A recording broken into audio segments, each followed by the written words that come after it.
wild camp today. It just stopped snowing really.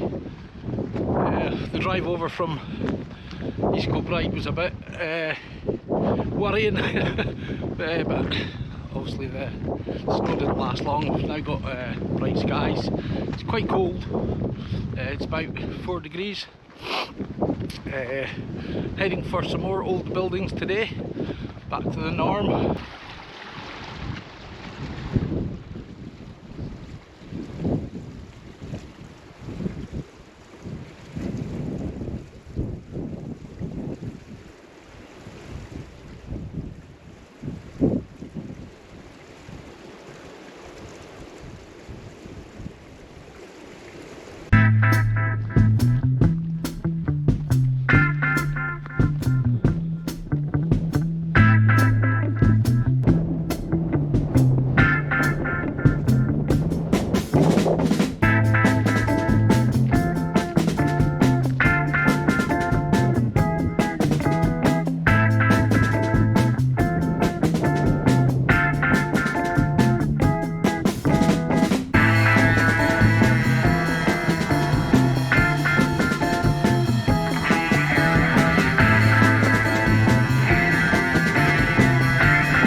That's me just come up to the end of the farm track bits, passed through a couple of farms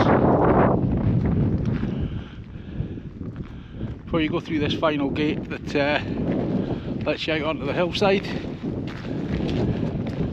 Absolutely beautiful day it's turned into. As I said, it was snowing and hailing earlier on, but it turned into an absolute belter. Yeah, that's me up. We're onto the hillside now. Getting a wee bit closer. Like I say, it's not too strenuous a walk this. I'm absolutely amazed how nice the weather is though. So yeah, a bit different from last video. Last video didn't really get up to too much. It was a lovely camp, but I wasn't feeling on top of my game. Still suffering from the after effects of the dreaded virus. Got a bit of feedback about the last video too, that I was repeating myself an awful lot. Well, I had to look back and yes, you're absolutely right. I was banging on about getting a new camera, and yeah, probably got a bit boring after a while, but no, spot on. In my defence though,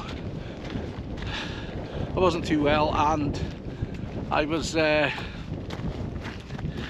gas was at peep with regards to the problems I've been having in the past 2 or 3 videos with regards to capturing footage and whatnot. So I think in my drug-addled COVID type head, I was a bit obsessed with it, so apologies about repeating myself. I'll try not to do that. I'll try not to do that.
So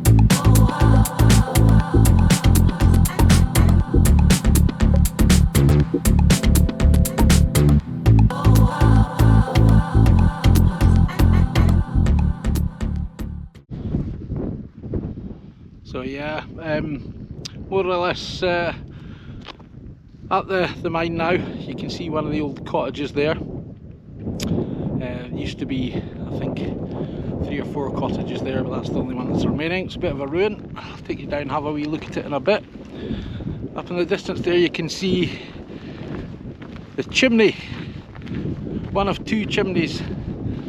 The other one, which you probably can't quite see, to the right of the one you can see standing up, collapsed. And in the middle here is the main works of the mine, and beyond that, up towards the trees in the distance, is the houses, the rows of houses. So like I say, we'll go and have a closer look in a wee minute. So yeah, this is the first building you come to when you walk up to the village. It's pretty dilapidated, but believe it or not, it's the building that's the most intact here. And over here you can see the remains of the main workings of the lead mine.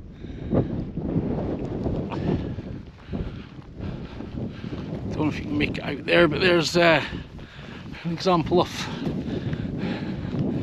some of the old waterworks where water would come down from the hills to run the workings.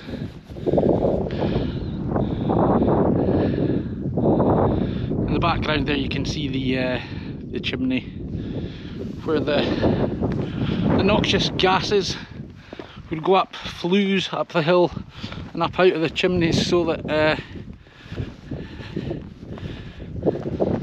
the people staying around here can get poisoned.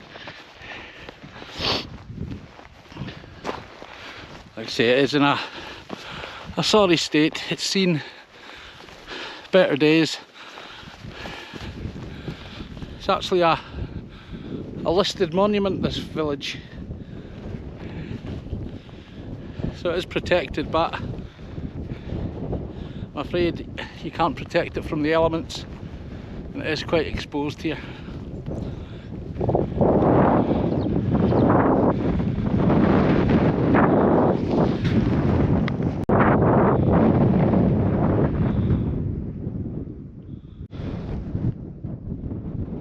So you can see from the main works there where they did all the smelting and smashing up of the raw material,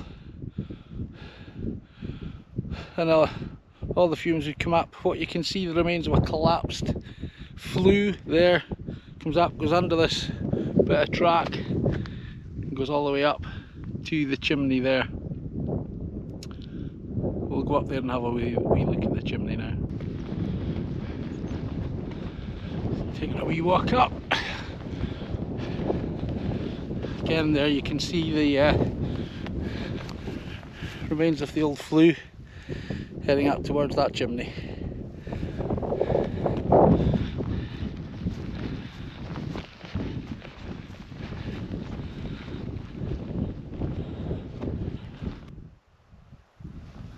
Have a closer look.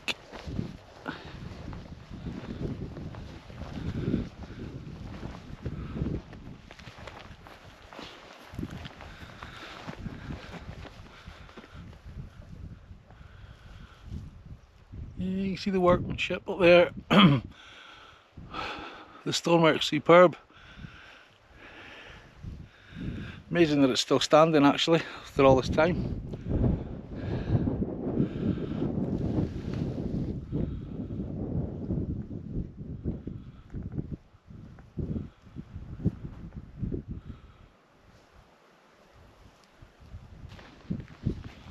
So yeah, I'll head back down now and then further along up to where the village is. I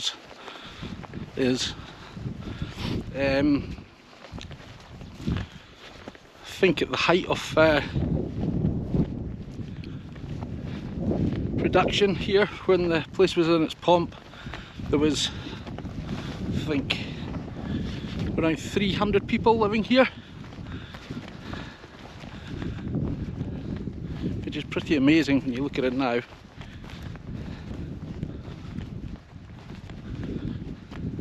think when I get a wee bit further up, maybe at the school building, I'll get a brew on the go. Sounds good to me. Walking along an old track here. It's quite boggy in bits, but I'm about to hit some more solid stuff now.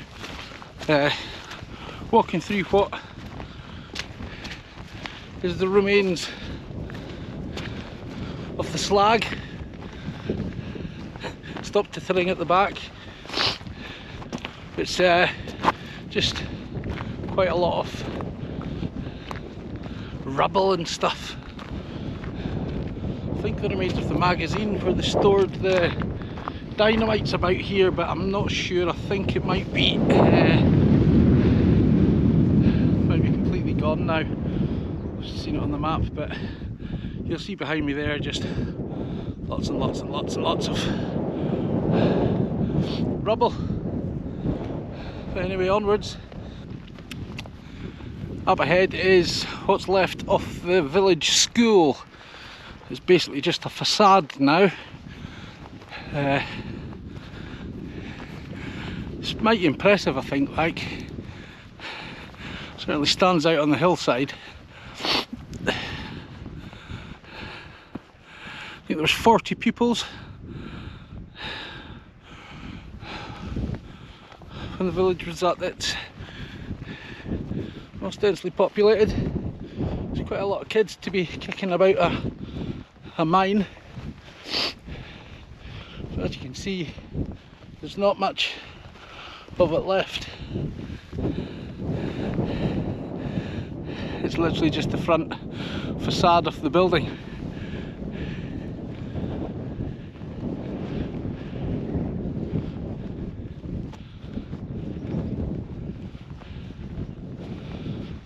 But aye, I think this is as good a place as any to stop for a cuppa. Then we'll take a wee walk further up to where there's some more bits and bobs.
Enjoyed that wee coffee there.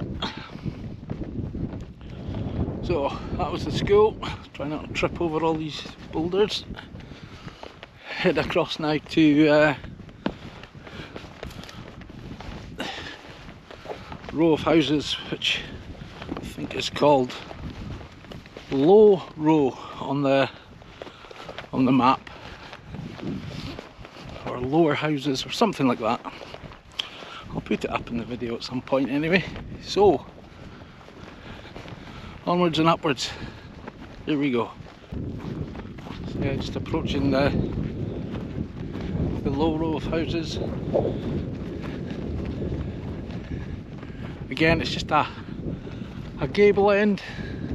It's really left standing.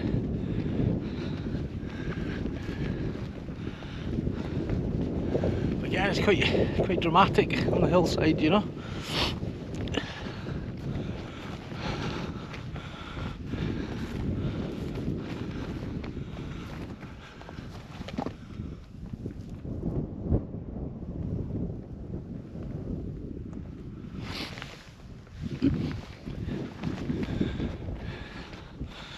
Up ahead,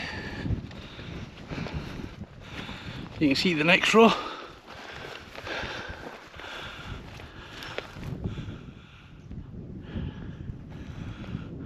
But down there's the school. Aye, so here's the next row of houses. You can actually get a better idea of what the scale of the place was from the air, but this is quite long. I would say maybe 50 metres. It's almost like a wee terrace. I'm essentially walking along a little street at the moment. It's quite bizarre, just on a hillside. Quite a remote part of Scotland, you know. Still going.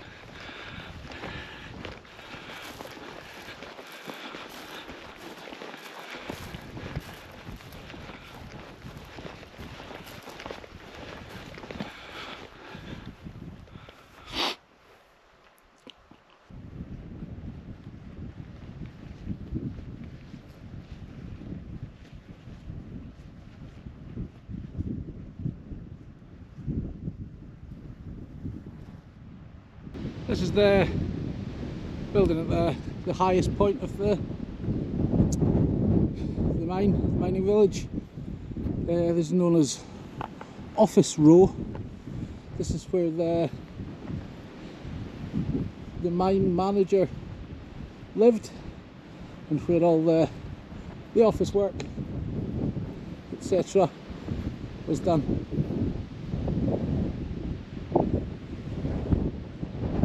Of course, you get a good view down over the rest of the site.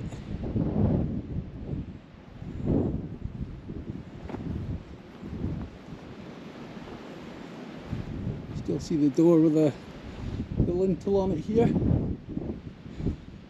It's pretty groovy. So that's a wee tour of the Woodhead lead mine. So I'm going to head back down the hill. Well, not all the way back down, but down to where I'm going to camp for the night. It's next to a wee burn.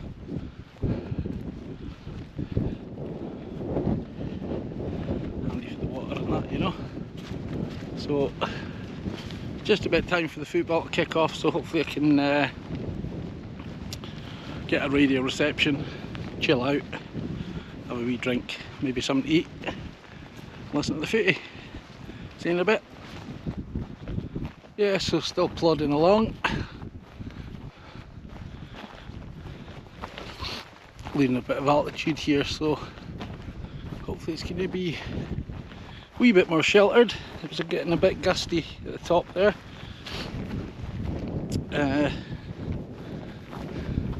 It's not very high, I think it's about 300 odd metres, the highest point of the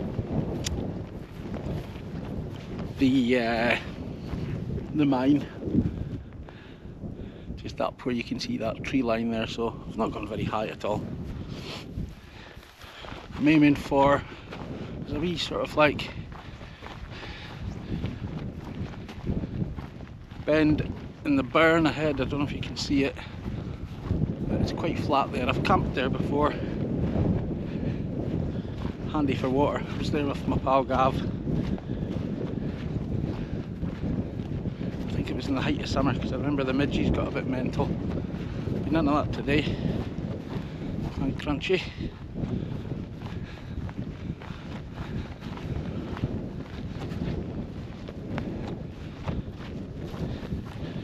Right, let's get down there.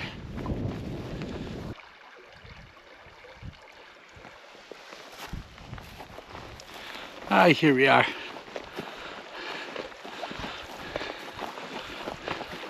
Plenty fresh running water, straight off the hill, and a cracking wee flat pitch. Pretty ideal.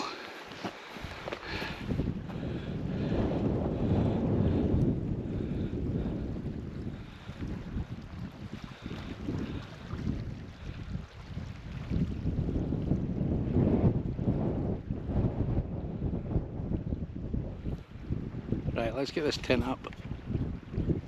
Wee tip, I might be teaching Granny to suck eggs, but found that when putting up the Nature Hike Clyde Peak 2, key is to peg out the main four corners first of all, and then get your poles laid out across where the clips are on top. And then with your first pole, you get it put in place with one clip on each side, and it's already starting to take shape there, and things don't budge, and you can move the tent as well after you have got it erect. Okay, so there you are. That's all the poles into their little clips.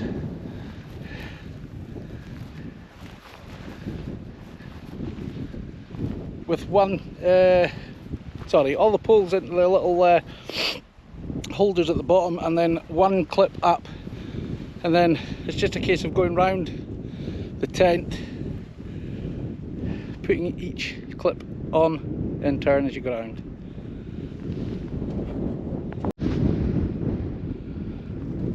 And there she is, all pitched up.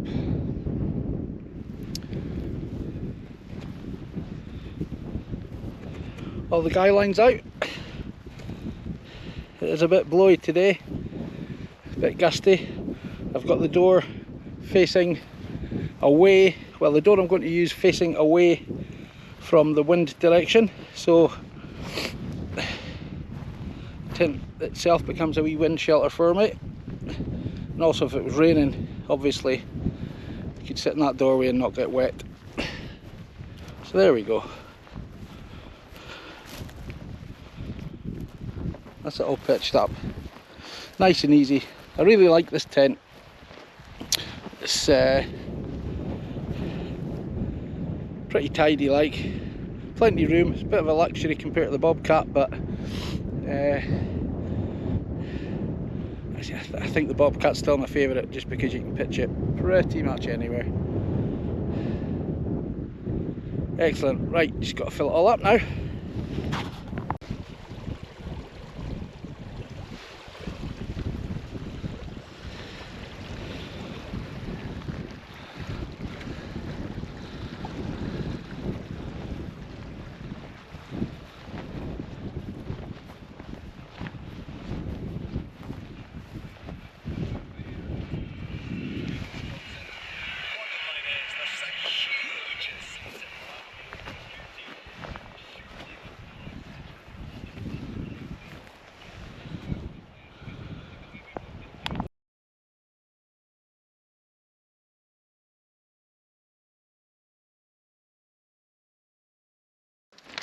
That's me kind of all settled down now.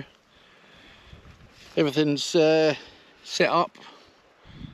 Probably gonna cook something to eat in a couple hours time. What time is it now? It's 10 to 6, so still got a fair bit of daylight left.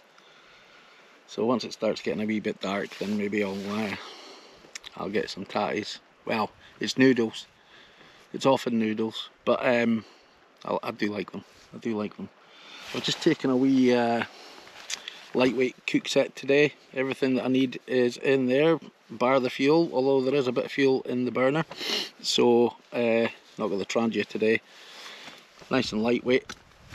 Really enjoying this setup. It's a cracking wee spot, this.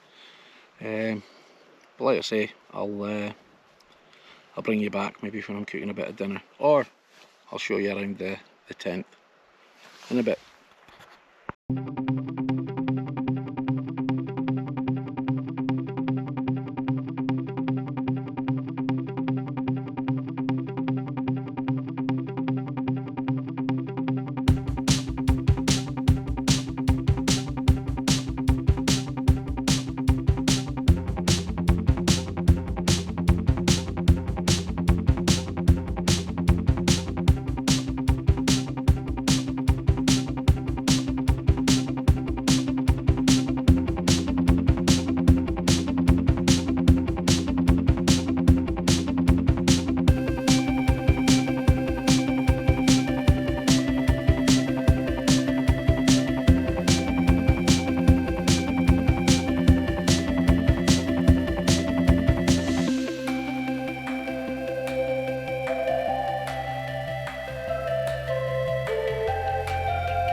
I'll show you the setup.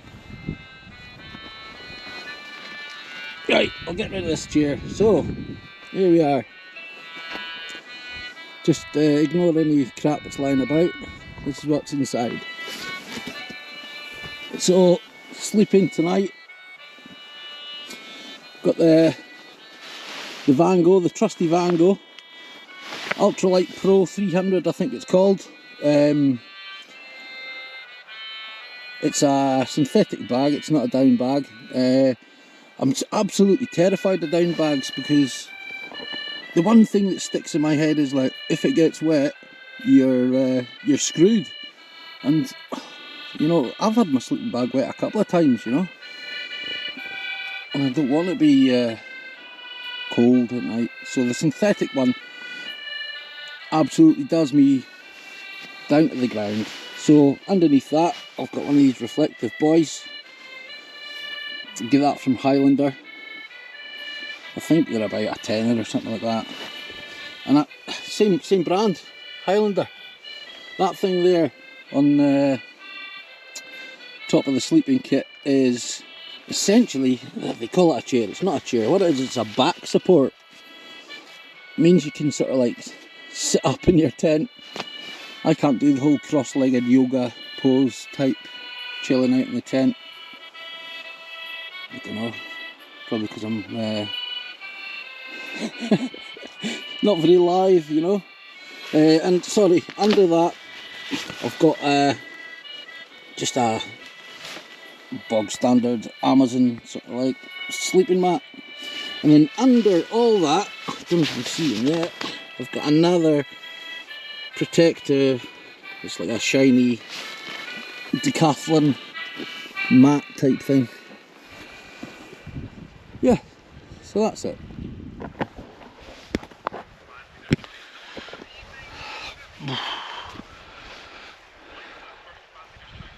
Absolutely delighted. You can't beat this. You can't beat this stuff. Anyway, like I said, that's the gin talking.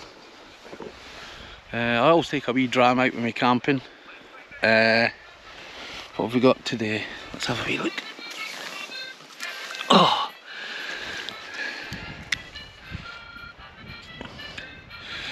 always bring in a wee Lucozade bottle. Don't know why. They're just handy. I think it fits a half bottle, and I think that's why. I had a wee bit of gin left from when my pal Gav was visiting over the weekend. We didn't drink it all, which is surprising. So it's been like never end gin. So I put it in that Lucozade bottle straight, and I've been just filling it up with Lucozade and flavoured water and stuff like that. I know it sounds absolutely rank, but it's keeping me warm, and it's doing the trick, like. So yeah, I'll bring you back in the morning, and we'll get the crack. Oh no, maybe do a bit of cooking first.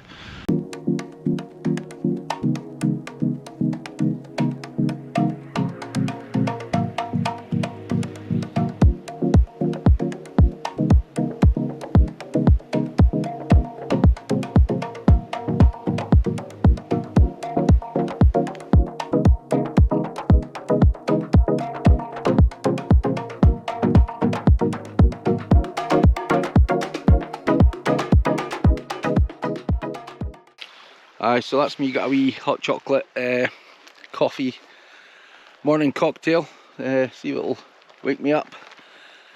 Get these bits and bobs stuff packed away and head back down the road to the car. It's probably about 2.5 miles, something like that, all in all. Yeah, another enjoyable camp. I think I'm looking to get the hammock out pretty soon. I don't have an underblanket or anything like that, so I'm a little bit reticent to go out in the colder months. So it's starting to warm up a bit now, so we'll maybe give that a bash. We'll see how we get on. Looking to head north, got to go and visit my brother. He's needing to get out camping again. He's a bit of a fair weather camper, it seems. But no, I'm only joking, he's not. He's been in some shocking weather with me camping. But aye, head up north I think next. We'll see how that goes. But like I say, I'm going to finish this brew, square away all this stuff, and then get the bag on and head back down the road. I'll tell you a wee bit more about the lead mining village. So yeah, I'll catch up with you later.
Aye, so Woodhead lead mine opened in 1838 and it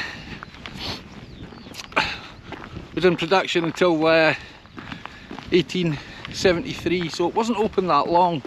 It was a chap called Major Cathcart who invested his money in the mine.